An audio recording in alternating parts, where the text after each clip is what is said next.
क्या नीतीश कुमार असंतुलित हो गए हैं? क्या नीतीश कुमार को इंडिया गठबंधन से पहले अपने पार्टी का वजूद बचाना ज़रूरी पड़ रहा है? क्या नीतीश कुमार भारतीय जनता पार्टी के गेम प्लान में फंस गए हैं? क्या नीतीश कुमार गोदी मीडिया के नरेशन से दबक गए हैं? जो विधायक है, जनता दल यूनाइटेड के भी बहुत सारे विधायक और आरजेडी के भी विधायक, ये विधानसभा भंग करना नहीं चाहते क्योंकि अभी 1.5 साल बचा है उनके पास। उन्होंने कहा कि इन 5 राज्यों के चुनाव की तैयारी में हम भूल गए कि पूना का बाई इलेक्शन करना है। नीतीश कुमार को लोग पलटू राम कहते हैं और ये जो पलटासन है नीतीश कुमार, क्योंकि उन 11 सांसदों को लगता है कि हमको बीजेपी का तो वोट मिल जाएगा, लेकिन हम आरजेडी के साथ चुनाव लड़े तो वो आरजेडी का वोट हमको नहीं मिलेगा। एक डर उनको है, सांसदों का एक प्रेशर है। नीतीश कुमार का व्यक्तिगत स्वार्थ कि वो इज्जत के साथ मुख्यमंत्री बने रहना चाहते और इज्जत के साथ बने रहना चाहते, और वो विधानसभा भंग कर बीजेपी के साथ जाने के बाद विधानसभा भंग करके साथ में चुनाव क्यों करवाना चाहते हैं?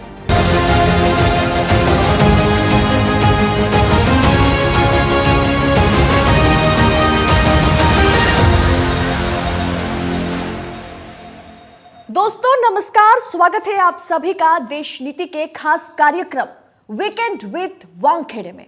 कहा जाता है कि बिहार से ही देश की राजनीति की दिशा और दशा तय होती है, और अब बिहार ही तय करेगा कि क्या 2024 चुनाव में इंडिया गठबंधन नरेंद्र मोदी को मात दे भी पाएगा या नहीं।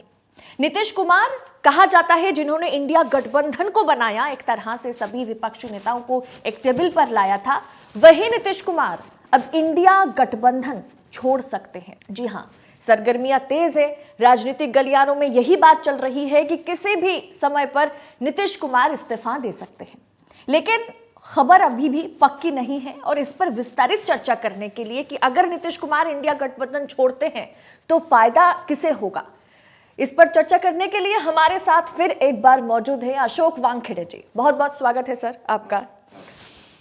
क्या नीतीश कुमार इंडिया गठबंधन छोड़ रहे हैं? क्योंकि जब हम ये शूट कर रहे हैं तब तक ये खबर है कि आज दोपहर 2 बजे तक वो इस्तीफा दे सकते हैं। सारी सरकारी कामकाज को ठप कर किया गया, तो आपके पास खबर क्या है? नहीं, बाय एंड लार्ज जो इंडिकेशंस है, खबर तो किसी के पास पक्की नहीं है, नीतीश कुमार भी कंफर्म नहीं है। सवाल ये है, लेकिन जो घटनाक्रम हो रहा है उस घटनाक्रम को यदि विश्लेषित करें तो ये करीब करीब तय हुआ है कि वो भाजपा के साथ जाने को बिल्कुल तैयार बैठे हैं और ये डिसीजन करीब करीब हो चुका है। और इसके कई एंगल से ये क्यों जाना चाहते हैं? क्या नीतीश कुमार असंतुलित हो गए हैं?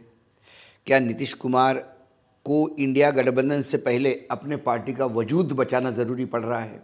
क्या नीतीश कुमार भारतीय जनता पार्टी के गेम प्लान में फंस गए हैं?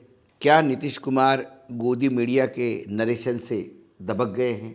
ऐसी कई चीज़ें हैं जिसे हमें देखना होगा।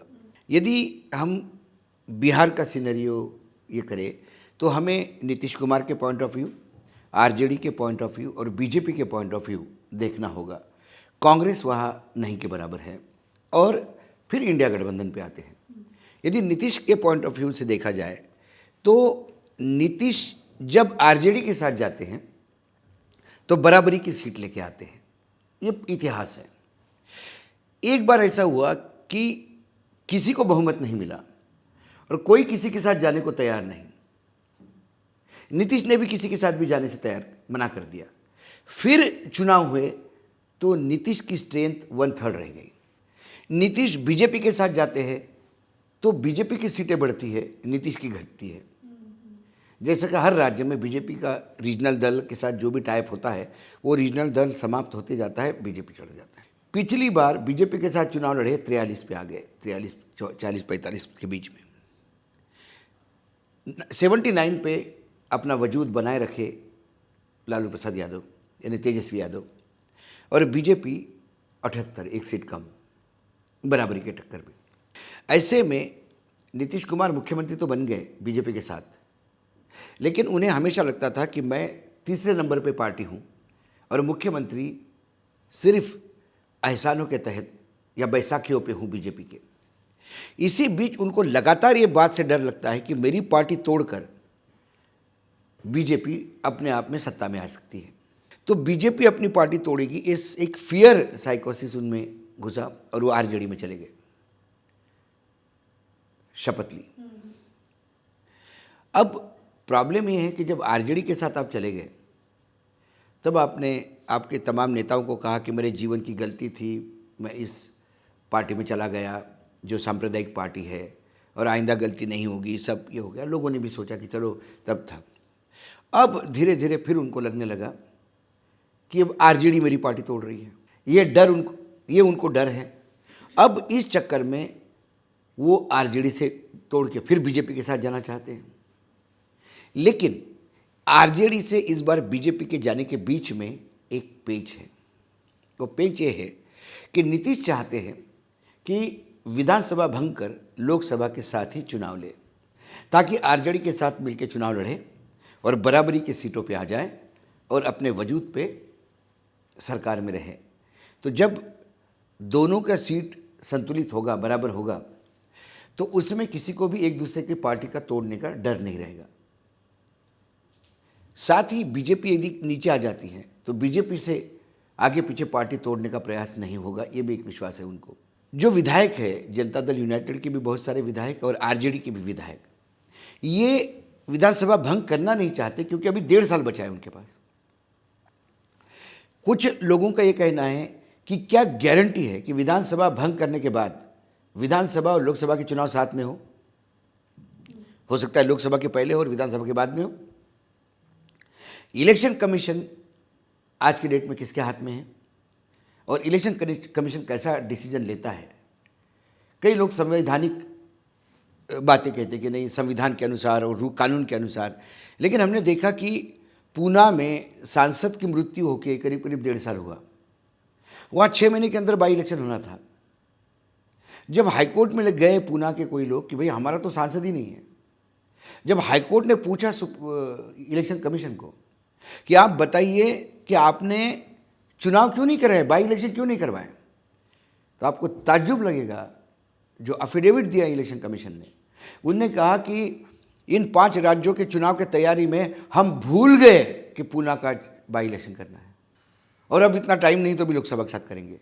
ये आज़ाद भारत में पहली बार हुआ कि कोई इलेक्शन कमीशन भूल जाता है चुनाव करवाना, जबकि इलेक्शन कमीशन का काम ही ये है। मृत्यु होते ही उनके पास नोटिफिकेशन आ जाता है कि मृत्यु हो गई, उन्हें उसकी तैयारी करनी होती है।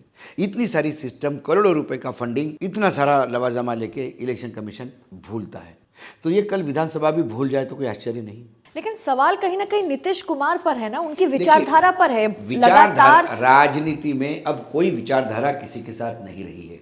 राजनीति में लेफ्ट और लालू और कांग्रेस, ये 3 पार्टियां छोड़ी, अब कांग्रेस का भी क्या कहें। कांग्रेस ने भी शिवसेना के साथ सरकार बनाई ना, तो अब विचारधारा तो कोई रही नहीं किसी की। नीतीश कुमार को लोग पलटू राम कहते हैं और ये जो पलटासन है नीतीश कुमार, जो नीतीश कुमार का इतिहास जानते हैं पहले दिन से, राजनीति में आए तब से लेकर आज तक, नीतीश कुमार हमेशा फ्लिप फ्लॉप करते आ रहे हैं। नीतीश कुमार जी को ये भी पता है कि यदि वो मुख्यमंत्री पद पे नहीं रहते हैं तो उनका वजूद खत्म होता है। भारतीय जनता पार्टी को ये पता है कि बिहार में यदि अपनी ज़मीन, अपने बलबूते पर सरकार बनानी हो तो वहाँ 3 पार्टी के चक्कर में वो कभी नहीं बना पाएंगे। वहाँ 2 पार्टी सिस्टम करनी होगी। कांग्रेस समाप्ति की ओर है और मिनिमम है, लेफ्ट मिनिमम है 1-2 सीटों पे। वहाँ आरजेडी को बीजेपी किसी भी हालत में समाप्त नहीं कर पा रही है, ये बीजेपी ने देखा। वो चाहे किसी के साथ भी चली जाए, आरजेडी का अपना एक वजूद और अपना वोट बैंक फिक्स रखा है।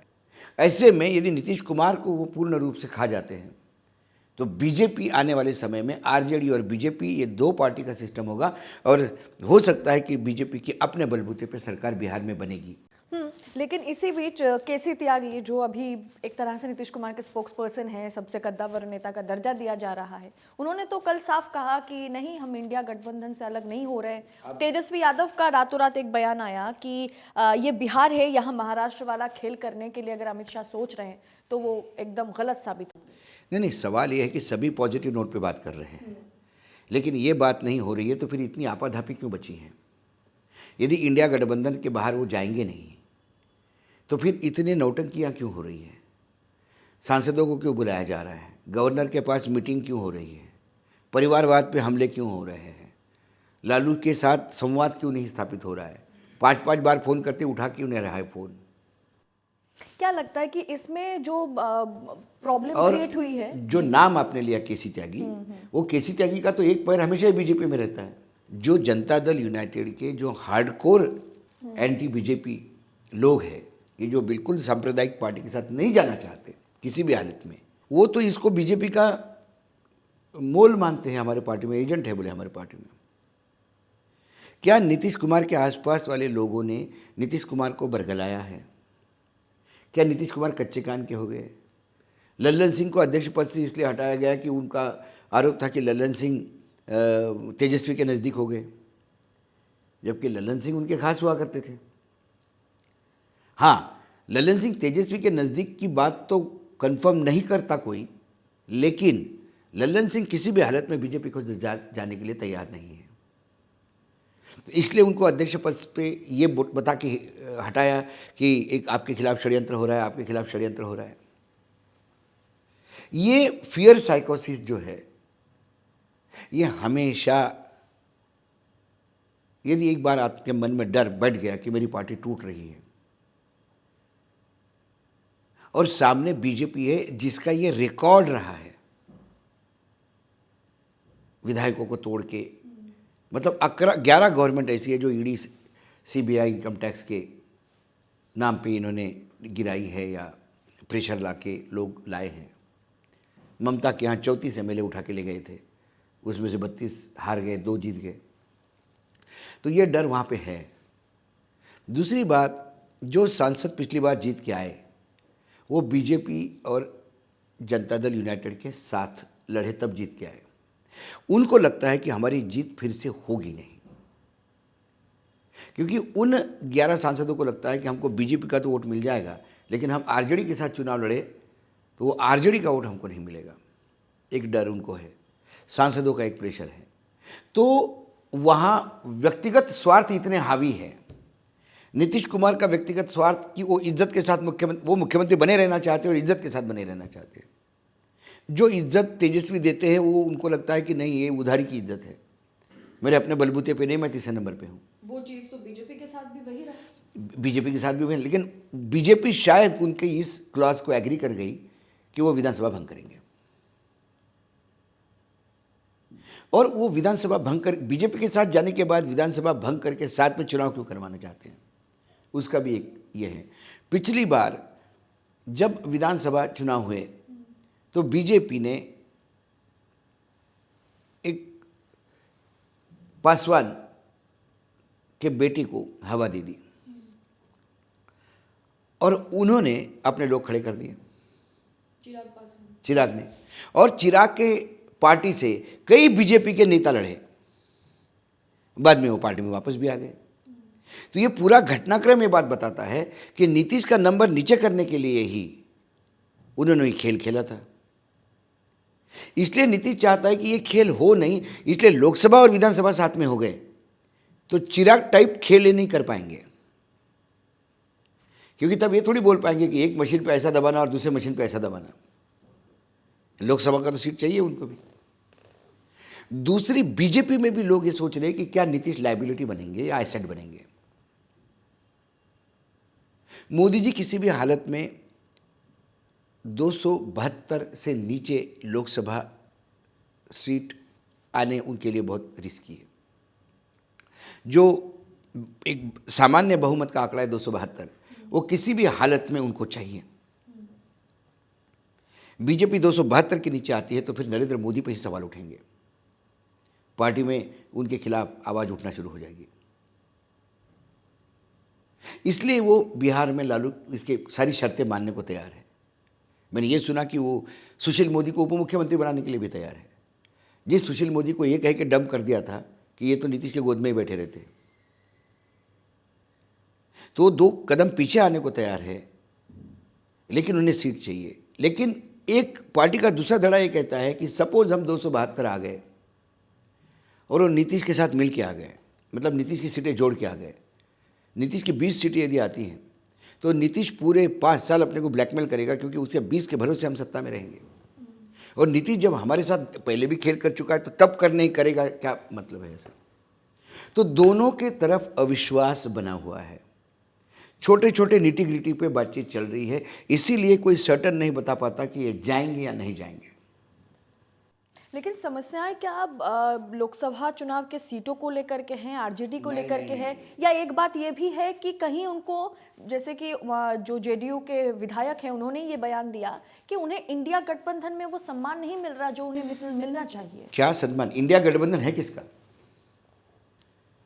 इंडिया गठबंधन के लिए सबसे पहले नींव किसने डाली? नीतीश कुमार ने। नीतीश कुमार ने सबको इकट्ठा किया, पहली मीटिंग अपने पटना में की, मतलब आम आदमी पार्टी और ममता इनको तक कांग्रेस के साथ बिठा दिया। उन्होंने कहा कि कन्वीनर बनना है तो कन्वीनर, कांग्रेस ने कन्वीनरशिप ऑफर की। फिर उन्होंने कहा कि मुझे कन्वीनर नहीं बनना है। क्या कन्वीनर नहीं बनना है ये इसलिए कहा गया क्योंकि उनको मालूम था कि आगे पीछे एनडीए के साथ जाना है? क्या लल्लन सिंह को अध्यक्ष पद पे हटाना वहीं से शुरुआत हो गई थी? जो लोग कह रहे थे, जो खबरें थी, जो अफवाहें थी, उसमें कुछ तथ्य था? ये वो पार्टी के अध्यक्ष बन के पहले पार्टी पे कंट्रोल करना चाहते हैं, फिर एक डिसीजन लेना चाहते हैं। क्या ये तमाम चीज़ें जब आप इस डिसीजन को लेके जब पीछे जाते हैं? दूसरी बात, सीट शेयरिंग का मामला वैसा भी नहीं है। मुंबई के मीटिंग में ये बाय एंड लार्ज तय हुआ है, बड़े मोटे तौर पे जो जिस राज्य में बड़ा है वो सीट शेयरिंग का डिसाइड करेगा। बंगाल में ममता डिसाइड करेगी, कांग्रेस नहीं डिसाइड करेगी। यूपी में अखिलेश डिसाइड करेंगे, कांग्रेस डिसाइड नहीं करेगी। कांग्रेस कहीं डिसाइड नहीं करेगी। कांग्रेस जहां है वहां कांग्रेस के सामने भाजपा है, वहां डिसाइड करने की जरूरत ही नहीं है। मध्य प्रदेश, राजस्थान, छत्तीसगढ़, आसाम, कर्नाटक, तेलंगाना, वहां कांग्रेस को किसी के साथ शेयरिंग नहीं करना है। यूपी में अखिलेश को तय करना है, बंगाल में ममता को तय करना है, बिहार में नीतीश और लालू को तय करना है, पंजाब में आम आदमी पार्टी को तय करना है, दिल्ली में आम आदमी पार्टी को तय करना है। कांग्रेस को कहां तय करना है? जी, हम सीट शेयरिंग पर आएंगे, लेकिन सर एक चीज़ बताइए कि अगर हम बात करें महाराष्ट्र की और बिहार की, दोनों जगह पर बीजेपी ने अपना जो साथी है उसे खोया है, और कुल मिलाकर देखा जाए तो 40 और 48 सीटें, 88 सीटें हैं दोनों राज्य को मिला करके। तो क्या भाजपा भी तो फोकस करेगी, अमित शाह और मोदी भी तो फोकस करेंगे कि कैसे भी करके नीतीश साथ आए? फायदा तो होगा ही। नहीं, उन्होंने फायदा तो होगा, लेकिन नीतीश को भी तो देखना होगा कि उसका फायदा होगा या नुकसान होगा। अब दूसरी बात है कि यदि नीतीश को आप साथ लेते हैं और भाजपा साथ में मिलकर चुनाव लड़ती है तो बाकी राज्यों में भी डिमांड निकलेगी कि जातिगत जनगणना हमारे यहाँ करो। भाजपा सिर्फ जातिगत जनगणना बिहार में ही क्यों करवाएगी? आप नीतीश के साथ जाते हो, इसका मतलब जातिगत जनगणना को एंडोर्स करते हो। तो प्रधानमंत्री का उस बात का क्या होगा कि मेरी जाति तो गरीबी है, तो फिर जातिगत जनगणना करो जिसमें गरीबी भी तय होती है। नीतीश ने 2-2 लाख रुपए दिए, वो मध्य प्रदेश में भी दो, राजस्थान में भी दो, छत्तीसगढ़ में भी दो, उत्तराखंड में भी दो, उत्तर प्रदेश में भी दो, आसाम में भी दो। एक राज्य में जब आप उसके साथ गए तो आपने उसकी पॉलिसीज एंडोर्स की। हाँ, करीब 94 लाख को 2 लाख रुपए देना कोई बड़ी छोटी बात तो नहीं है। 2 लाख करोड़ का बजट है। तो ये तमाम बातें जो है, ये भी उनको लगता है कि इसको साथ में लेने से और क्या क्या रिपरकशंस होंगे। तो दोनों तरफ से तोला जा रहा है। इस तुलाई में सबसे नुकसान जो हो रहा है वो बिहार के मतदाता का हो रहा है। Uncertainty looms large. महाराष्ट्र में तो क्लियर कट है, उन्होंने शिवसेना तोड़ी तो सफलता नहीं मिल पा रही थी, फिर उन्होंने एनसीपी तोड़ी, उसके बाद भी सफलता मिल नहीं पा रही है, इसलिए ना बाई इलेक्शन करवा रहे हैं ना कारपोरेशन के चुनाव करवा रहे हैं। फिर मराठा आरक्षण का एक तूफान आया था, अल्टीमेटली सरकार ने मराठा आरक्षण के सामने सरेंडर कर दिया। कल सरकार ने अध्यादेश निकाला, जो डिमांड थी उनकी वो सारी कमिट कर दी। अब वहाँ ओबीसी का संकट खड़ा हो गया, क्योंकि सारे मराठों को यदि आप ओबीसी में लाते हैं तो ओबीसी में 1.5-2 करोड़ लोग बढ़ते हैं। तो ओबीसी कहते हैं कि हमारी रिजर्वेशन के शेयर पे फर्क पड़ रहा है। हमारा क्या? अब उनके लिए क्या करेंगे? इशू वो है। ऐसे कई पेच फंसे हुए हैं। जैसे आपने कहा कि बिहार की मतदाताओं पर सबसे ज़्यादा असर होगा, और साथ ही साथ सामने 24 इलेक्शन है, क्योंकि कुछ भी किया जाए अब सिर्फ मद्देनज़र 2024 चुनाव है, तो इसमें इंडिया गठबंधन पर भी तो बहुत बड़ा असर हो रहा है। नहीं, इंडिया गठबंधन अगर पे नीतीश यहाँ से उनका हाथ, यदि नीतीश जाता है तो इंडिया गठबंधन में लालू तो है, लालू यादव तो है। बिहार ऐसा तो नहीं है, सबसे बड़ी पार्टी तो उनके पास है। लेकिन सभी लेकिन विपक्षी दलों को एक साथ एक दूसरी टेबल पर दूसरी लाना। दूसरी बात, सारे विपक्षी दल, ममता ने कहा कि हम अकेले लड़ेंगे, लेकिन ममता ने ये नहीं कहा मैं इंडिया गठबंधन छोड़ रही हूँ। बट एकला चलो रे का तो नारा उन्होंने दे दिया। नहीं, एकला चलो, उसका कारण है, मैं बता रहा हूँ आपको। ये हमेशा राजनीति में जब आप वोट शेयर देखते हैं और ट्रांसफर ऑफ वोट्स देखते हैं, तो 1 और 1 2 नहीं होते, और 1 और 1 11 भी नहीं होते, कई बार 1 और 1 0 भी होते हैं। आप यदि पिछले विधानसभा का देखिए, बंगाल में पिछले विधानसभा में ये ममता वर्सेस बीजेपी हुआ। लेफ्ट और कांग्रेस ने बहुत ही सप्रेस होके चुनाव लड़ा, ना कोई प्रचार किया ना कुछ किया, क्योंकि वो इनडायरेक्टली ममता को मदद करना चाहते थे। और उससे ममता को फायदा ये हुआ कि ममता की कुछ सीटें बढ़ गई। लेकिन सबसे बड़ा फायदा कांग्रेस और लेफ्ट का लो रहने का बीजेपी को मिला, जो 373 पे चली गई, 3 सीट से 73 सीट पे चली गई। तो ममता का तो वोट शेयर इंटैक्ट रहा। तो ऐसा कौन सा वोट शेयर है जो इनको मिला? और लेफ्ट और कांग्रेस का वोट बीजेपी में शिफ्ट हुआ, जो ममता के साथ जाना नहीं चाहता था। इसलिए जो कांग्रेस का वोट बैंक है, जो ममता के साथ जाना ही नहीं चाहता है, उनको यदि बीजेपी में जाने से रोकना है तो फिर आपको कांग्रेस वहां खड़ी करनी होगी। तो अब एक एक लोकसभा सीट पे बूथ वाइज डाटा एनालिसिस होगा, कौन से लोकसभा में वोट ट्रांसफर होता है और कौन से लोकसभा में बीजेपी को वोट चला जाता है। जहां बीजेपी को वोट चला जाएगा वहां कांग्रेस अपना कैंडिडेट दमदार खड़ी कर देगी, ताकि कांग्रेस का वोट इधर आ जाए, बीजेपी का वोट जो कांग्रेस के से गया वो वापस आ जाए और ममता निकल जाए। ये भी हो सकता है। लेकिन फिर भी विधानसभा और लोकसभा में तो सवाल नहीं, विधानसभा और लोकसभा में फर्क होता है, लेकिन बिहेवियर और पैटर्न मैं बता रहा हूँ। वोट शेयर कैसा ट्रांसफर हुआ, तो लोकसभा में ये ज़रूरी है। विधानसभा में बीजेपी के पास कौन सा वोट गया? कांग्रेस और लेफ्ट का ही वोट गया ना। वो क्यों गया? इसलिए कि वो ममता के साथ जाना नहीं चाहता था। बीजेपी की पॉपुलैरिटी इतनी थी कि उनके सांसद हार गए चुनाव। तो ये ट्रांसफर ऑफ वोट, मैं रिजल्ट नहीं कहता हूं। अब देखिए, राजस्थान में 11 लोकसभा सीटें ऐसी हैं, हर लोकसभा सीट में 5 या 6, कई जगह 8 भी विधानसभा की सीटें होती हैं। 11 ऐसी लोकसभा सीट्स हैं राजस्थान में, जिसका सारा यदि टोटल किया जाए विधानसभा चुनाव की वोटिंग का, तो कांग्रेस के वोट ज़्यादा है। सीटें कांग्रेस के पास कम है।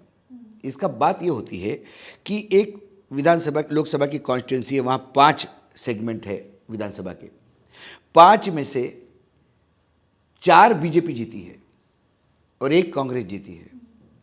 कांग्रेस जीती है 2 लाख से, और बीजेपी की जो सारी सीटें जीती है 1200 से। तो यदि वोट पूरा गिना जाए उस जिले में तो कांग्रेस का ज़्यादा है, सीटें बीजेपी को आई है। लेकिन लोकसभा के पॉइंट ऑफ व्यू से देखा जाए तो वहाँ वोट कांग्रेस का ज़्यादा है, क्योंकि लोकसभा में 5 जगह का वोटिंग होता है। तो वहाँ कांग्रेस ने यदि सोच समझ के, कास्ट फैक्टर और सारी चीज़ देख के ताकत से उम्मीदवार उतारा तो जीतने के चांसेस है। तो ये कई जगह आपको इस नरेशन के साथ भी काम करना पड़ता है। पिछली बार यूपी में मायावती ने चुनाव लड़ा, ताकत से नहीं लड़ा, तो 153 सीटें बीजेपी को चली गई, जो मायावती की अपनी थी। मायावती खेल कर सकती थी उसमें। आप अभी वर्तमान में जो 225-226 सीटें हैं बीजेपी के पास, उसमें से आप माइनस करिए, 260 के पास है शायद, उससे माइनस करिए 153, आप बताइए बीजेपी 100 के नीचे आ जाती है। तो कई बार साथ लड़ने से ही फायदा होता है, ये नहीं होता है। कई बार फ्रेंडली कॉन्टेस्ट करने से भी, आपका यदि एम ये है कि बीजेपी को रोकना है तो फिर इसमें ये सारे खेल करने होंगे। बैकरूम पे डिस्कशन बीजेपी, कांग्रेस और तृणमूल का चल ही रहा है। उनके लोग और इनके लोग सीट वाइज माइक्रो लेवल पे बात हो रही है। बाकी जो लोग बात कर रहे हैं, मैंने किसी को पूछा अधीर रंजन चौधरी इतना वोकल क्यों है, इसको कंट्रोल क्यों नहीं किया जाता। उनने कहा कि अधीर रंजन चौधरी के पीछे बीजेपी वाले लगे हैं। ज़्यादा अधीर रंजन चौधरी को हम कंट्रोल करने का प्रयास करेंगे तो बीजेपी में चला जाएगा। तो कई जगह कांग्रेस के कोई नेता इसलिए ज़्यादा बोल देते हैं कि वो पार्टी उन पे एक्शन ले और वो बीजेपी चली जाए। वो कारण चाहते हैं बीजेपी जाने का। तो आपको हर स्टेट का, हर जगह का आपको प्रो एंड कॉन देखना होगा। कांग्रेस जहां है, जहां कांग्रेस 3rd नंबर पे ही है, महाराष्ट्र में भी कांग्रेस 3रे नंबर पे है। तो महाराष्ट्र में शरद पवार और शिवसेना तय करेगी सीटों का बंटवारा, और उनकी मीटिंगें चल रही है लगातार। कर्नाटक में कांग्रेस को ही तय करना है, तेलंगाना में कांग्रेस को तय करना है, वहाँ कोई सिस्टम नहीं है। लेकिन फिर भी इस गठबंधन के बीच जो राजनीति में डामाडोल इस वक्त चल रहा है, नीतीश कुमार हो गया, ममता को लेकर के एक नैरेशन बनाया जा रहा है कि ममता तो कांग्रेस को बिल्कुल पसंद नहीं करती। गोदी मीडिया की बात अगर की जाए, देखिए परसेप्शन सब बनाते हैं। ममता यदि कांग्रेस को पसंद नहीं करती तो इंडिया गठबंधन क्यों बोलती, कारण क्या है। ममता यदि बीजेपी में चली जाएगी तो ममता का जो बेसिक वोट है मुस्लिम वोट, और ऐसा कई उसका मतदाता है जो भद्र नहीं है। अब तो बंगाल से आती है बीजेपी के साथ भद्र मतदाता, जो लेफ्ट का एक ज़माने में सारा भद्र मतदाता जो लेफ्ट का हुआ करता था वो बीजेपी का हो गया है। तो बाकी जो है ममता का वो बेस ही एंटी बीजेपी है। तो अच्छा, वो एंटी बीजेपी सॉफ्ट तब होता है जब अटल जी जैसा नेतृत्व हो, जहां मुस्लिम को भी लगे कि ये हमारे साथ है, जहां दलितों को भी लगे, पिछड़ों को भी लगे कि हमारे साथ है। वर्तमान नेतृत्व ये बहुत ही हार्डकोर हिंदुत्व वाला नेतृत्व है। यहाँ ना पिछड़े ना ओबीसी कोई कंफर्टेबल रहने की बात नहीं करते। जी, इस बीच मेरा सवाल यही था कि क्या इस डामाडोल के बीच 2024 चुनाव में नरेंद्र मोदी को इंडिया गठबंधन इस वक्त जिस परिस्थिति में है उसे देखते हुए क्या मात दे पाएगा भी, क्योंकि चुनाव में वक्त है नहीं ज्यादा। ये जो बार बार ये बात कर रहे हैं कि अब की बार 400 पार, 200 सीटें ऐसी है बीजेपी की, मतलब लोकसभा की हमारे देश में, जहां पिछले 3 चुनाव से बीजेपी नहीं जीती है। पिछले 20 साल से बीजेपी वहां जीती नहीं, ना कुछ ब्रेक थ्रू कर पाई। ठीक है, दक्षिण भारत में बीजेपी है नहीं, ये भी उतनी ही सच्चाई है। तो 200 सीटें यदि हम निकाल दें 545 में से, तो 345 सीटें बीजेपी के लिए लड़ने के लिए रहती है। अब 345 में 400 कैसे लाएंगे, ये तो अमित शाह बता सकते हैं। दूसरी बात, जब पूरा देश मोदी जी के पीछे खड़ा हो गया और मोदी जी ने 300 प्लस क्रॉस किया, तब यूपी मोदी जी से पीछे हट गया, 10 सीटें माइनस हो गई। तब अखिलेश के पास मात्र 44 विधायक थे,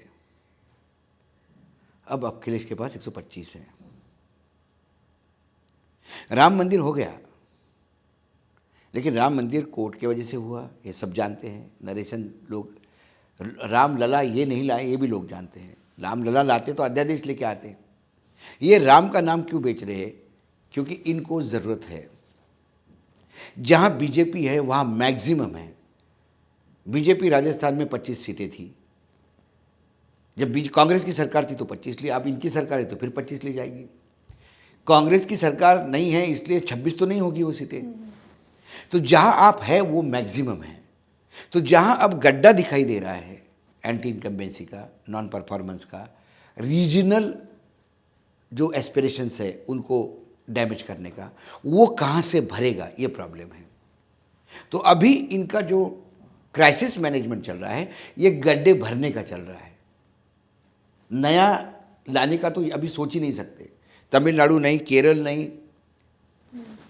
करीब करीब 85 सीटें ऐसी है जहाँ पे बीजेपी खड़ी ही नहीं है, मतलब जगह ही नहीं है, 1% वोट ही नहीं है उनका। तो बाकी जगह क्या करेगी? तो अभी वो डैमेज कंट्रोल के तहत बिहार में उनको लगा बहुत ज़्यादा डैमेज होगा, तो नीतीश आने के बाद कितना फायदा होगा ये देख रहे हैं वो। इस बीच बीजेपी या अपना जो डैमेज बहुत ज़्यादा होगा बिहार में, वो नीतीश आने से थोड़ा सा कम हो जाएगा। एक्सरसाइज ये है। मतलब नीतीश को वापस लेना ना लेना, इसके बारे में बीजेपी भी सोच रही है। ऐसा नहीं कि खुला नहीं होता है कि आ जाए। हाँ, तो सारी चीज़ें बीजेपी की तरफ भी दो चीज़ें हैं, दो बातें हैं। उनको लगता है कि सपोज लोकसभा जीत भी गए और ऐसी क्रूशियल स्थिति आ गई कि इसके 20 सीट तय करेगी क्या होगा, तो ये तुरंत चला जाएगा दूसरी तरफ। इसकी क्या गारंटी कि ये साथ में लड़ने के बाद भी हमारे साथ रहेगा? जब ये साथ में लड़ा विधानसभा तब नहीं रहा, आरजेडी में गया, उधर से फिर वापस आ रहा है, फिर जाएगा। जी सर, बहुत बहुत शुक्रिया देश नीति के साथ जुड़ने के लिए। तो आज के इस एपिसोड में बस इतना ही। वीकेंड विद वानखेड़े का ये एपिसोड आपको कैसा लगा, कमेंट कर अपनी राय हमारे साथ शेयर कीजिएगा। बाकी आज़ाद पत्रकारिता को, फ्री जर्नलिज्म को अपना भरपूर सपोर्ट दें, देश नीति को सब्सक्राइब करें और ट्विटर और फेसबुक पर चैनल को फॉलो करना बिल्कुल मत भूलिएगा। बहुत बहुत शुक्रिया।